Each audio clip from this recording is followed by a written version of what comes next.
Okay na po siya. Golden Mac Cross Solo Balen. Golden Mac is first overall. Yung isang Golden Mac Cross Pepe naman yun. Parehong direkta kay... Meron akong nakilala, ang pangalan ay Dennis Palma. Sa oras ng pangangailangan, siya'y madaling malalapitan. Sa mundo ng kalapatiran, ang ibon niya'y maaasahan. Kaya ang tangi kong hiling sa'yo, boss bait, palagi kang mag-iingat at palaging good health. Eto na mga ka-showbiz, balik tayo. Bali, nagpahirapan po kahapon, pero okay lang yun, part of the game. Nandiyan naman yung ating mga panlaban eh. Eto naman yung south team natin, pinahinga po natin yung north team natin, nandiyan po sa kabila. Eto muna po palili pa rin natin para mapagpahinga dahil sobrang pahirapan talaga, napakainit. Puro umuwi, nakaputik o putikan ng paa. Ito po naman ang ating gagawin dito. Siyempre, pahinga po sila. Ito naman po, 3 beses lilipad hanggang 4. Dahan-dahan na po natin i-prepare po to. Gawa nga po ng... Sino ba itong ano? Bakit iba kulay nito? Yung bumalik. Kaya pala naka-north eh. Ito po yung bumalik. Kasama na rin dito, ipansasout po natin. Kaya nadagdagan po to. Konti lang po to eh. Kasi mga bumalik, gagawin natin panlaban na ulit natin ng south yun. Tapos sila na north. Tapos hindi nakarera. May bumalik. 2 yata to, 3. Di ulitan. Basta yung isa po naka-quarantine pero malakas namang kakain. Pag kami basa po dumi o nagka-problema, tanggal po kagad o hiwalay po kagad para maobserbahan nyo. Lalabas muna po ako. Ano yung mga ka-showbiz? Ano gagawin? Oo, andali lang, pakakawalan ko lang to. Saglit po What's up mga ka-showbiz? Eto mga ka-showbiz, lumabas na po tayo para paliparin naman po yung ating south. Sila naman po yung pagkakaabalahan natin ng oras. Bago po muna tayong bumoto. Ayan po yung ating south team. Medyo 20 plus to, siguro 25. Susunod, plaplanuhin natin mas damihan. Gawa nga na pagka nagpapahirapan o pag inabot ng sakit o konti na titira, wala ka naman magagawa pag talo-talo. Pagka nagkasakit. Harapin nyo po kung ano meron po tayong kinaharap sa buhay o tinatawag na pagsubok. Tignan po natin bakit hindi lumilipad to. Kasi tagal na po nila hindi lumipad mula nung katulad kahapon. O kita nyo, nag-aasawahan pa kagad. Andali po, bubugawin natin. May multo dyan, lagot ka. Eto po, may nararamdaman siguro to. Bakit sumalpok to. Kaya minsan pangit din kasi dito magmarami. Gawa po yung ibon po natin. Ito nga po, paglipad kuryente agad. Pag inabot po ng salpok, wala na. Patay na tayo kagad. Ito po yung ipon natin. 20 plus lang po yan. Yung north, pinahinga po natin. Gaya ng sinabi ko kanina. Then, ito naman po. Pero kailangan ko nang bumaba. Patay ako. Hinihintay na ako ng asawa ko sa baba. Boboto muna po kami. Ryan, checkin mo to Bakit hindi siya lumilipad? Ano yan? Ay, dali lang. Patay ako. Dap! Ito, nag-vlog pa ako Sabi ko, iniwan na nga tayo? Ay, iwan na. Sige, bababa na muna po ako. Mamaya po uli. Good luck po sa lahat. What's up mga ka-showbiz? Eto mga ka-showbiz, nandito tayo sa Breeders' Love po natin sa Maligaya Park. Bali, ngayon po, maghapon po tayo nag-prepare ng mga ating mga breeder. Ginagawa po natin, iwalay po natin yung mga hen. Eto, dati na po ito. Kung makikita nyo ito mga ka-showbiz. Ito po si Takmak 14, Tacloban MacArthur 2014 po natin yan. Kondisyon na, makintab na. Ito naman, anak niya po. Bali, ito naman, anak ni Takmak 14, Tak 41. Then, hanapan na natin yung by December, pwede na natin i-clutch. At ito naman si Super Mommy. Ito po si Super Mommy. Si Mami Basco po yan. Then, yung si Daddy Basco nandun po sa kabila. Medyo pinagtatapat natin, malayo lang, pero kita tanaw nila yung isa't isa para nga po yung pag cleanage po natin, sabik na sabik. Ganun lang po kasimple. Doon po tayo nag-start ng pag-prepare ng ating mga breeder. Pero siyempre, nung nakakalas yan, nandito po lahat yan. Nandito po yan sa umulan, umaraw. Kaya yung iba, tinatanong paano po ba mag-prepare o mag-condition ng breeder.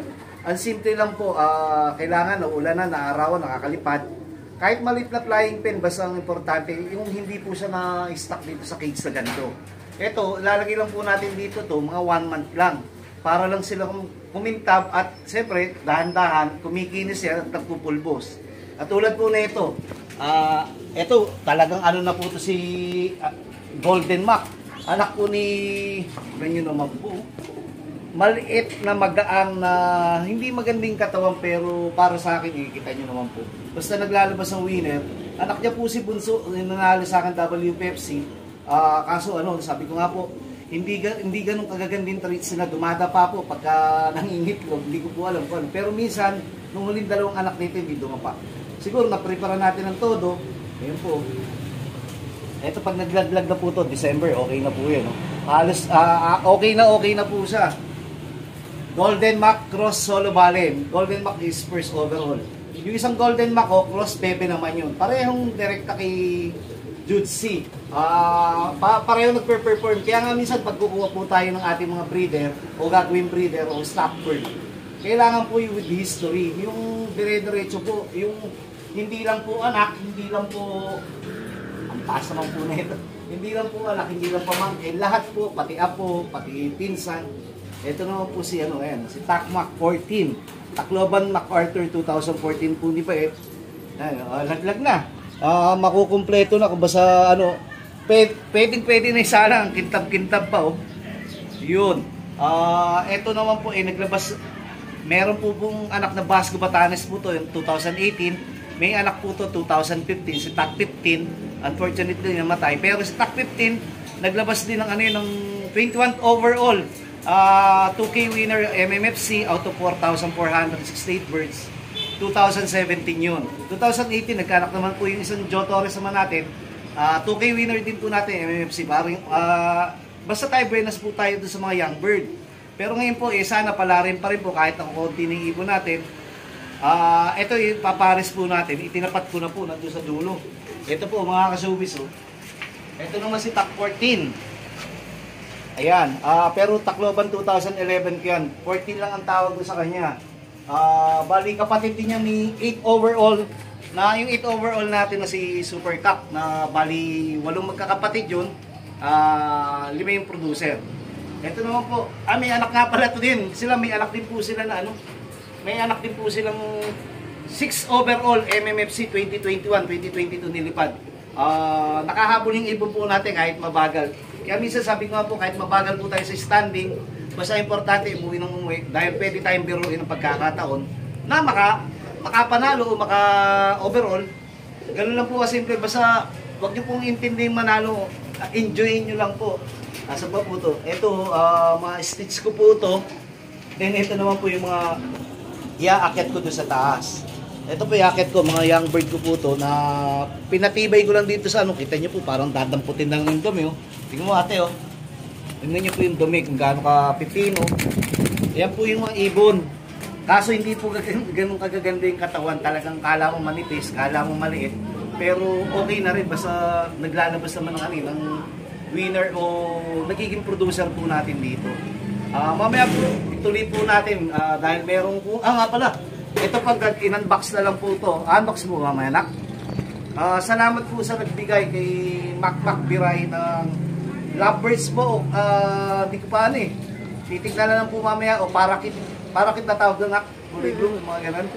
Yun, titignan na lang po mamaya, bigay natin kay Isalin po to. Maraming salamat sa sir. Yun Eto, balik tayo mga kasubis. Bali, eto po si Sirin may nagbigay po sa atin si Mac Biray ng lovebirds o parakit.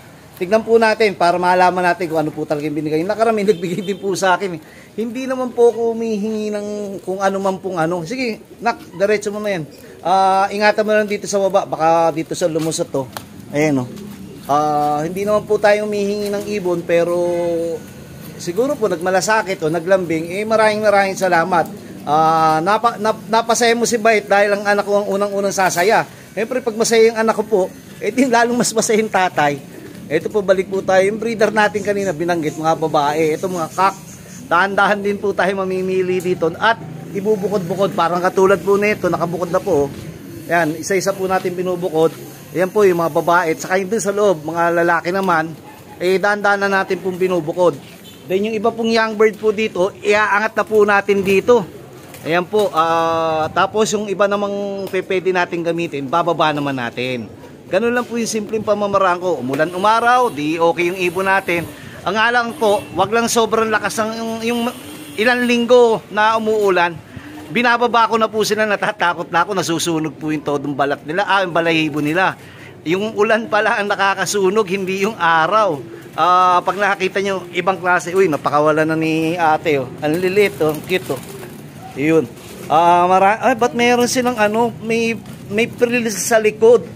Siguro mga bata pa to. Bakit may mga kung basta hindi pa kumpleto yung o nagtukaan niya, tingin mo. May prill po sila sa likod, oh. Yung dati mga badges walang prill sa likod, ah. Parang mga may puyo palikod. Dalawang puti, saka ano bang color nito, blue or something. Alam mo pagkakaintindi mo diyan? Iyon. Ang ganda lang po nito pagka sa umaga, katulad po yun nandun sa loob, maingay, maano sa pandinig. Ang nangyayari po, para po tayo nasa forest. Ito po yung mga tukod natin. Oh.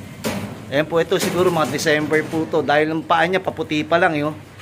Then ayan, oh. Ito si Tak, mamaya na yan. Ito para yung kakto, wala pang divider, harangan natin para magbukod-bukod. Ito po si Daddy Basco, nakabukod na rin to, matagal ng bukod. Yun. Ito po yung isa, nakabukod na rin. Kung basta bibigyan na lang natin ng kanya-kanyang pares yan pagdating ng December. Para, kung basta preparasyon, ayun. Ito may puyo din po. Ibig sabihin po yan, inbreed po yan. Pagkakadalasan ng nag-inbreed tayo, may puyo po. Ito naman po, anak po ni, ni 8 overall. Ayan, no?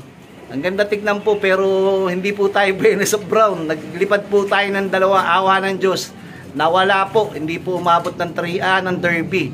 Hindi naman po natin sinasabi pag maganda kulay, maayos na. O kaya minsan nandun na yung lahi, nandun na lahat.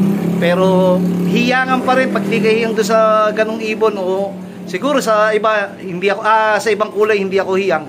Pero sa ibang tao, hiyang siguro yung mga gantong brown.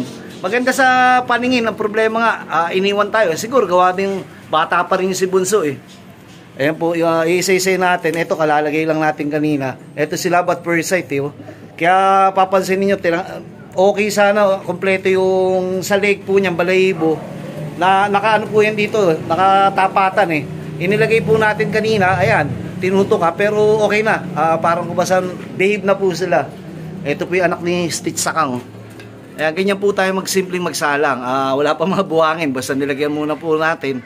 Lilinisan pa natin yung mga niyan, yung tawag dyan, paso.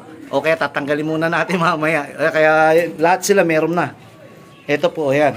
Ito si Mr. Bandido, wala pa rin. Dahan-dahan po natin siguro December o baka mamaya matisibait. Kasi makikintab na eh.